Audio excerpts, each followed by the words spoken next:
안녕하세요. 월촌중학교 교사 김지혜입니다.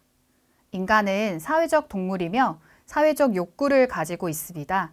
그만큼 우리의 일상 대부분은 타인과 관계를 맺고 그들과 소통하며 지냅니다.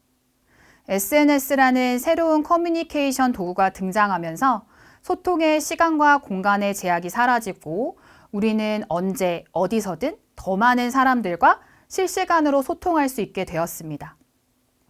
그런데 그 늘어난 소통들이 진정성 있는 소통이었는가는 생각해 볼 필요가 있습니다. 그저 나를 드러내고 자랑하는 수단으로 소통을 사용하지는 않았는지 말입니다. 목차는 4단계로 생각 열기, 학습하기, 활동하기, 정리하기로 진행됩니다. 생각 열기에서는 SNS 활동에 관한 문제 상황과 질문을 담았고, 학습하기에서는 SNS에 관한 개념과 SNS 소통 문화의 특징, 혐오 표현 등 SNS에서 건강하게 소통하는 방법에 대해 다룰 것입니다. 활동하기에서는 SNS 소통에 관한 모둠 활동 2가지를 소개하고 마지막으로 정리하기를 통해 이번 시간을 마무리하고자 합니다. 다음에 4컷 만화를 함께 보도록 하겠습니다. 친구들은 함께 축구를 하지만 주인공 남학생은 SNS에 빠져 있는 모습입니다. 어느 날 SNS 속 팔로워는 3,000명이나 되지만 일상생활에서는 친구와 마주보는 것이 아닌 SNS 화면만을 바라보고 있다는 것을 인식하게 되고, 이에 허무함을 느낀 주인공은 친구들의 소중함을 깨닫게 되는데요. 여러분들은 SNS를 하고 있나요? 혹시 하고 있다면 SNS 소통에 지나치게 빠져 있지는 않나요? SNS 활동에 관한 여러분의 인식은 어떠한가요? SNS 속 여러분들의 모습은 진짜 모습인가요? 한 설문조사에 따르면 SNS의 모습이 진짜 모습이라는 의견은 단 6.4%에 불과했습니다. 또한 10명 중 6명이 SNS에서는 자신의 행복한 모습만을 보이고 싶어 한다고 응답하였습니다. 이는 SNS 활동이 결코 타인의 시선으로부터 자유롭지 못한 것을 의미하는데요. 이러한 부분은 SNS 소통 활동에 대한 부정적 인식이라고 볼 수 있습니다. 반면 SNS의 소통으로 선한 영향력을 일으킨 사례도 있습니다. 대구 지역의 맛집을 소개하는 SNS 계정 운영자가 코로나19로 절망적인 상황에 놓인 자영업자들의 상황을 공유하자 많은 시민들이 십시일반으로 돕기도 하였습니다. 이러한 사례를 통해 우리가 배울 수 있는 점은 무엇일까요? SNS에서의 소통의 장단점을 알고 건강하게 소통해야 한다는 것입니다. 그러기 위해서 첫째, 일상 언어와 다른 SNS 소통 문화의 특징을 인식해야 합니다. 둘째, SNS에서 지켜야 할 소통 윤리의 중요성을 알고 실천해야 합니다. 따라서 이번 시간에는 일상 언어와 다른 SNS 소통 문화의 특징을 인식하고 SNS에서 소통할 때 유의해야 할 점에 대해 살펴봄으로써 건강하게 SNS에서 소통하는 방법에 관해 배워보겠습니다. 먼저 SNS의 정의에 대해 알아보도록 하겠습니다. SNS는 소셜 네트워크 서비스의 약자로 사용자 간의 자유로운 의사소통과 정보 공유, 그리고 인맥 확대 등을 통해 사회적 관계를 성성하고 강화해주는 온라인 플랫폼을 의미합니다. SNS 소통 문화의 특징에는 무엇이 있을까요? 먼저 플랫폼의 다양성이 있습니다. 인스타그램, X, 페이스북 등 다양한 플랫폼을 활용합니다. 또한 각각의 플랫폼은 고유의 커뮤니케이션 스타일과 문화를 가지고 있습니다. 둘째, 짧고 빠른 의사소통을 한다는 것입니다. SNS에서의 메시지는 짧고 간결합니다. 이는 빠른 정보 교환과 즉각적인 반응을 선호하는 소통 스타일을 반영합니다. 셋째, 시각적인 의사소통을 한다는 것입니다. 텍스트보다는 이미지, 비디오와 같은 시각적 요소를 통한 커뮤니케이션을 선호합니다. 또한 감정과 생각을 표현하는데 이모티콘과 이모지가 자주 사용됩니다. 이는 텍스트로 전달하기 어려운 미묘한 감정을 효과적으로 나타내는데 도움을 줍니다. 넷째, 다양한 상호작용 요소가 있다는 것입니다. SNS에서의 소통은 매우 상호작용적입니다. 스토리나 포스트에 대한 댓글, 좋아요, 공유 등을 통해 다양한 상호작용이 이루어집니다. 또한 비디오 채팅과 라이브 스트리밍은 실시간 소통을 가능하게 합니다. 이를 통해 또래와 연결되었다는 감각을 느낄 수 있습니다. 두 가지 학생의 사례를 이야기해 주도록 하겠습니다. 첫 번째 사례입니다. 저는 다른 사람이 SNS를 통해 나를 어떻게 평가하는지 너무 의식하다 보니 스트레스가 심해진 것 같아요. 게시물을 올렸을 때 저에 대해 긍정적 평가를 하는 사람들이 신속한 반응을 보여주길 바라는데 긍정적 평가가 없거나 늦어지거나 부정적인 평가가 있으면 잠을 잘 수가 없거든요. 그런 친구들은 연락하기도 싫고 만나기도 싫어요. SNS로 인해 친구들이랑 더 가까워지는 게 아니라 오히려 SNS 때문에 친구들과 더 멀어지는 것 같아요. 자, 이제 두 번째 사례입니다. 저는 학교뿐만이 아니라 나름 SNS에서 유명해요. 인기 있는 카페나 핫플에 가면 무조건 사진을 찍어 SNS에 올려요. 사실 어쩌다 가는 건데 늘 그런 사진만 예쁘게 편집해서 올리기 때문에 팔로워가 많이 늘었어요. 좋아요 수도 엄청 많고 부럽다는 댓글이 달리면 기분이 좋아요. 그런데 얼마 전 다른 친구의 SNS를 보게 됐는데 저보다 더 좋은 곳을 많이 다니는 것 같아 마음이 편치 않아요. 나보다 더 앞서가고 잘 나가는 것 같아 속이 상해요. 자, 두 학생의 사례와 같은 경험이나 비슷한 경험을 한 적이 있나요?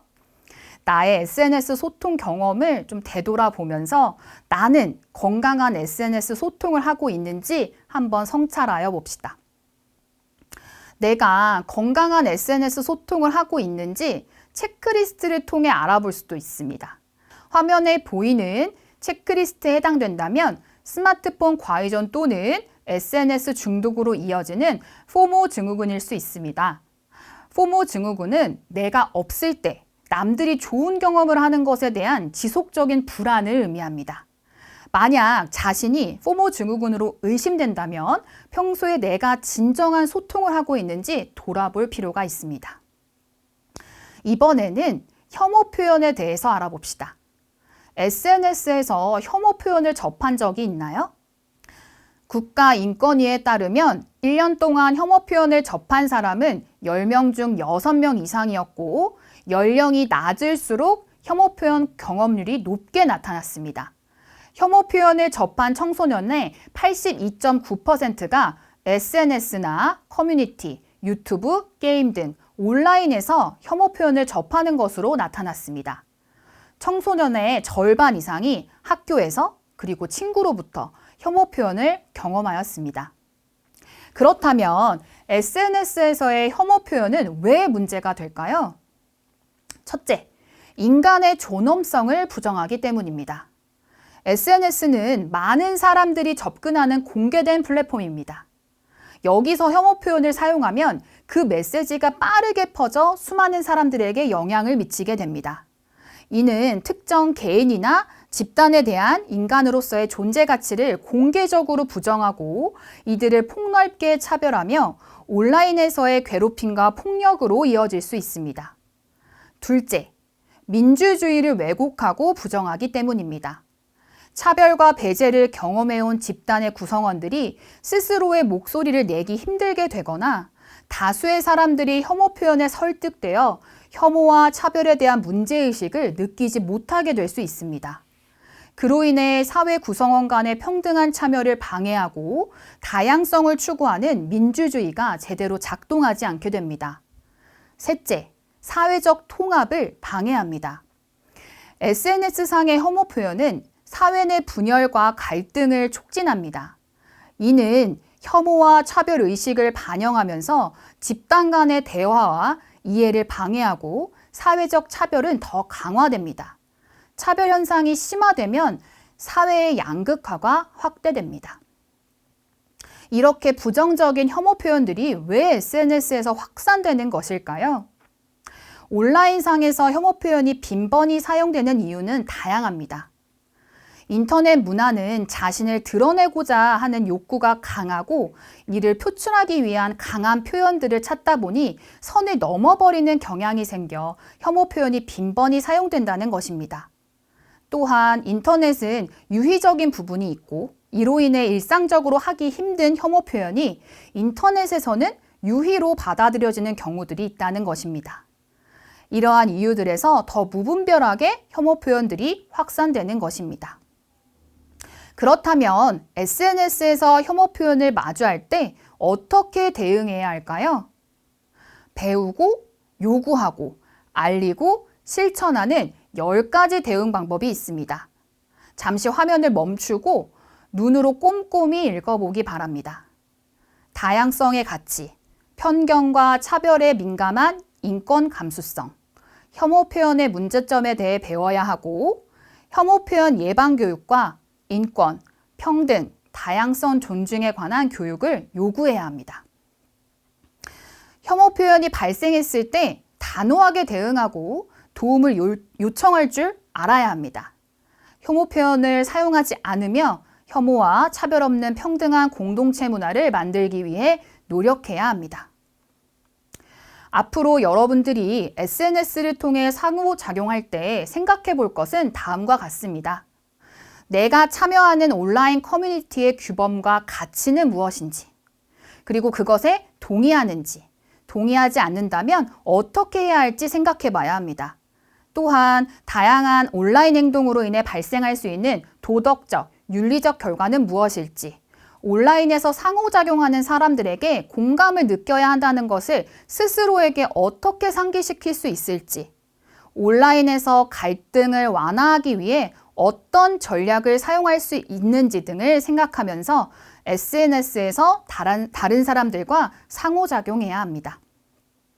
이제 배운 내용을 바탕으로 PMI 기법을 활용하여 SNS 소통이 나에게 주는 영향을 알아보는 모둠 활동을 해보겠습니다. 먼저 PMI 기법을 활용하여 SNS 소통이 우리에게 주는 영향에 대한 나의 생각을 정리합니다. 양식은 다음 화면을 참고합니다.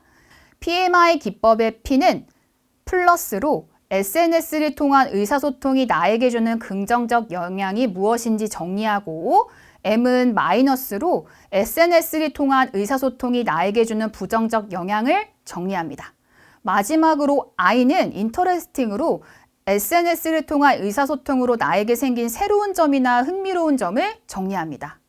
각자의 생각을 패들릿 등의 공유보드에 올려 공유합니다. 모둠 내에서 돌아가면서 자신의 생각을 말하고 PMI 기법에 따라 요약하고 정리합니다. 모둠별로 정리한 내용을 학급 앞에서 발표하는 것으로 활동을 마무리합니다. 이 화면은 활동지입니다. 활동지를 참고하여 작성하면 됩니다.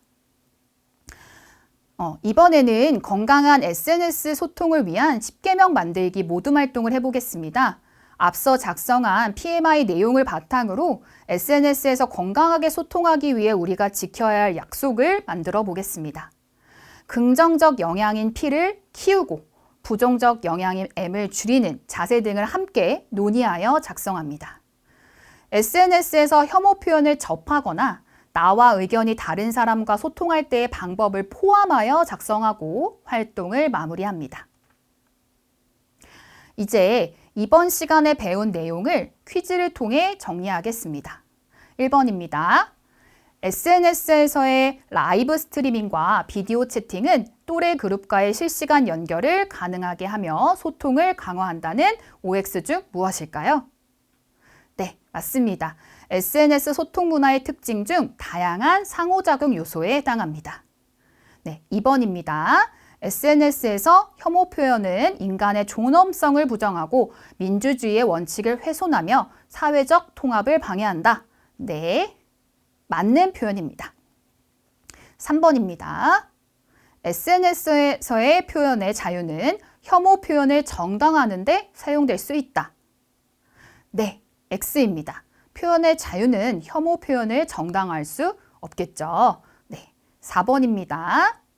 SNS에서 혐오 표현에 대응하지 않는 것이 가장 좋은 방법이다. 네, X입니다. SNS에서 혐오 표현을 마주했을 때 대응할 수 있는 배우고 요구하고 알리며 실천하는 10가지 대응 방법에 대해 배웠습니다. 마지막으로 핵심 요약을 다시 한번 눈으로 읽으며 오늘 배운 내용을 정리하여 봅시다. 우리는 누구나 타인과 소통하고자 하는 욕구를 가지고 있습니다. 그렇다면 오늘 몇 명의 사람들과 의미 있는 만남을 가졌는지 생각해 봅시다. 이번 시간을 통해 학교 가는 길에서, 수업을 받는 교실에서, 급식을 먹는 공간에서, 그리고 수많은 사람들이 접속하는 인터넷 공간에서 내가 타인의 입장과 감정을 공감하고 배려하는 진정한 소통을 하고 있는지, 건강한 소통을 하고 있는지 되돌아보는 시간이 되길 바랍니다. 감사합니다.